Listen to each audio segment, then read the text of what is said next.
The rain pounded the cracked asphalt of the empty gas station lot. A flickering neon sign buzzing open in the dark. A pickup truck idled under the awning, its headlights cutting through the storm. Inside, a girl, no older than 10, pressed her face against the fogged-up window. Her breath shallow, her eyes wide with fear. Her small hands were bound with zip ties, and a man in a flannel jacket gripped the steering wheel, his knuckles white. The radio crackled with a missing child alert. Amelia Carter, age 9, last seen in a blue hoodie near Willow Creek Park, Louisville, Kentucky. The man swore under his breath and turned it off. Amelia's heart raced. She didn't know where she was, only that the man had grabbed her from the park hours ago, his rough hand clamping over her mouth before she could scream. The world outside blurred into streaks of rain and shadow. But she clung to one thought: Mom will find me. She has too. Louisville was a city of quiet suburbs and bustling downtown streets, but tonight, it felt like a maze closing in on Sarah Carter. She stood in the police station, her hands trembling as she clutched a photo of Amelia, her daughter's gap-toothed smile. Frozen in time, the fluorescent lights buzzed overhead, and the air smelled of burnt coffee and desperation. Detective Mike Reynolds, a grizzled man with a 5 o'clock shadow, leaned against a desk, his voice steady but heavy. "We're doing everything we can, Mrs. Carter. Amber alerts out. Patrols are combing the city. We've got her description: blue hoodie, brown hair, green eyes on every channel." Sarah's voice cracked. "She was just at the park. I told her to stay near the swings. I was only gone for 10 minutes to get her ice cream." Her knees buckled, and she gripped the edge of the desk. "Why didn't I watch her closer?" Reynolds didn't answer. He'd seen too many parents like this drowning in guilt, their lives unraveling in a single moment. He handed her a cup of water, knowing it wouldn't help. "We're checking CCTV footage from the park and nearby streets. If the guy took her in a vehicle, we'll find it." Outside, the storm raged on, swallowing the city in a gray haze. Sarah stared at the photo in her hands. Amelia's birthday was last week, 9 years old. Obsessed with her new telescope, dreaming of stars, Sarah had promised to take her to the planetarium next weekend. Now, that promise felt like a cruel joke. Amelia sat rigid in the truck, her wrists aching from the zip ties. The man, his name was Dale. She'd heard him mutter it on a phone call, kept glancing at her through the rearview mirror. His eyes were bloodshot, his jaw tight. He wasn't like the monsters in the movies Amelia watched with her mom. He looked ordinary, like the guy who fixed their furnace last winter. That made it worse. "Where are we going?" Amelia's voice was small, barely audible over the rain. Dale didn't answer. He lit a cigarette, the orange glow illuminating his stubbled face. The truck smelled of stale smoke and motor oil. Amelia's stomach churned. She thought of her mom's laugh, the way she'd sing off-key to old country songs while cooking dinner. Amelia squeezed her eyes shut, trying to hold onto that sound. The truck slowed as they pulled into a dirt road off the highway, the tires crunching over gravel. A rusted trailer sat at the end, half hidden by overgrown pines. Dale cut the engine and turned to her. "Don't scream, don't run. You do what I say, and you'll be fine." Amelia nodded, her throat tight. She didn't believe him. Back at the station, Sarah paced the linoleum floor, her phone clutched like a lifeline. Friends and neighbors had flooded her with texts. "Any news? We're praying for Amelia." She couldn't respond. Every word felt like a betrayal, like admitting her daughter was gone. A volunteer from the community center, Karen, sat nearby, offering quiet support. "She's strong." "Sarah, Amelia's a fighter." Sarah shook her head. "She's just a kid. She's scared, alone." What if she couldn't finish the thought? The clock on the wall read 10:47 p.m. Amelia had been missing for 6 hours. Reynolds burst through the door, his coat dripping. "We've got something." CCTV from a gas station on Route 60.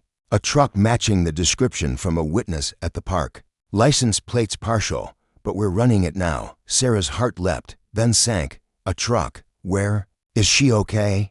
"We don't know yet. The footage shows a man and a kid in a hoodie. We're tracking the vehicle's last known location." Reynolds hesitated, then added, "We've got the FBI on this now. They're setting up a command post. Sarah's vision blurred with tears. The FBI meant this was serious to serious. She pictured Amelia's telescope sitting on her bedroom floor, the lens still smudged from her curious fingers. Sarah had yelled at her to be careful with it. Now, she'd give anything to take that back. Amelia stumbled as Dale shoved her into the trailer. The air inside was thick with mildew, and a single bulb flickered overhead. A stained couch sat against one wall, next to a table littered with beer cans and a half-empty bottle of whiskey. Dale locked the door behind them and untied her wrists, but his grip lingered on her arm. "Sit," he said, pointing to the couch.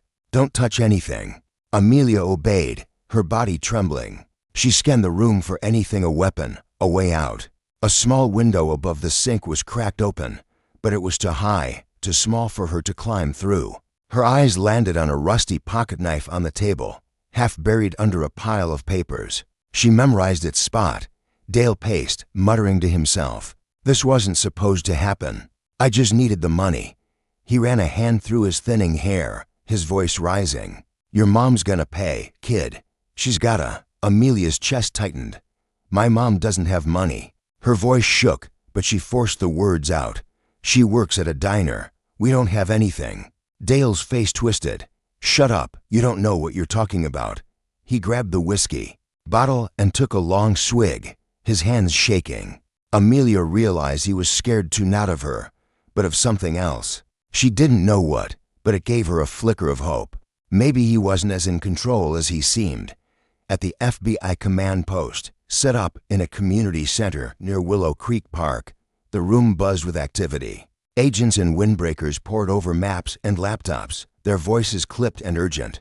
Sarah sat in a folding chair, her hands clasped so tightly her nails drew blood. Reynolds introduced her to Agent Laura Kim, a woman with sharp eyes and a calm demeanor. We've narrowed the truck's path to a 20-mile radius, Kim said, pointing to a map of Jefferson County. The last ping from a traffic cam was near Shepherdsville. We're canvassing motels, gas stations, and rural properties in the area. Sarah nodded, barely hearing the words. Her mind was stuck on Amelia, her daughter's fear. Her small body curled up somewhere cold and dark. What does he want? Why her? Kim's expression softened. We don't know yet, but most abductions are about money or opportunity.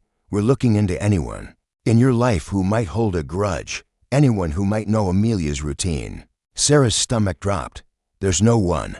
I mean, her dad left when she was 2. I don't talk to him. My ex-boyfriend, maybe, but he moved to Ohio last year. She hesitated, then added, Dale. Dale Harper. He was controlling, but he wouldn't do this, would he? Kim's eyes sharpened. We'll look into him. Full name, address if you have it, anything you can remember. Sarah rattled off what she knew, her voice hollow. Dale had been trouble jealous, quick to anger, but she'd never thought him capable of this. Had she missed something? The guilt gnawed deeper. In the trailer, Amelia's eyes kept darting to the pocketknife. Dale was on the phone now, his voice low and frantic. I've got her, okay? Just get the money ready. I'm not waiting forever. He hung up and turned to Amelia. You hungry? She shook her head, though her stomach growled. She didn't trust anything he offered. Dale shrugged and grabbed a bag of chips from a cupboard, tossing it onto the table. The knife shifted slightly. Now fully visible, Amelia's pulse quickened. She thought of the survival shows she watched with her mom, how people escaped danger by staying calm, thinking ahead. She needed a plan. The window was too high, but maybe she could distract him, grab the knife, and run for the door. It was risky, but sitting still felt like giving up. Hey, she said, her voice steadier than she felt. Can I have some water? Dale eyed her, suspicious, but nodded. He turned to the sink, his back to her for a moment. Amelia's hand shot out, grabbing the knife and shoving it into her hoodie pocket. Her heart pounded so loud she thought he'd hear it. But Dale just handed her a cloudy glass of water and went back to pacing. The FBI traced Dale Harper's name to a rap sheet petty theft, a DUI, and a restraining order Sarah had filed 2 years ago. His last known address was a trailer park off Route 44, 15 miles from the gas station. Kim dispatched a SWAT team, her voice calm but urgent over the radio. Suspect is potentially armed. Child's safety is priority one. Sarah rode in the back of an FBI van, her hands shaking as they sped through the rain-soaked night. She prayed silently, her lips moving without sound. Please, God, let her be okay. I'll do anything. The van's tires squealed as they turned onto a dirt road, the trailer's faint outline visible through the trees. Inside, Amelia heard the crunch of gravel outside. Her heart leapt. Someone was coming. Dale froze, his eyes darting to the window. Stay quiet, he hissed, grabbing a handgun from a drawer. Amelia clutched the knife in her pocket, her fingers trembling. The door burst open, and chaos erupted. Flashlights cut through the dark, voices shouting, FBI. Drop the weapon. Dale raised the gun, but a shot rang out, and he crumpled to the floor, clutching his leg.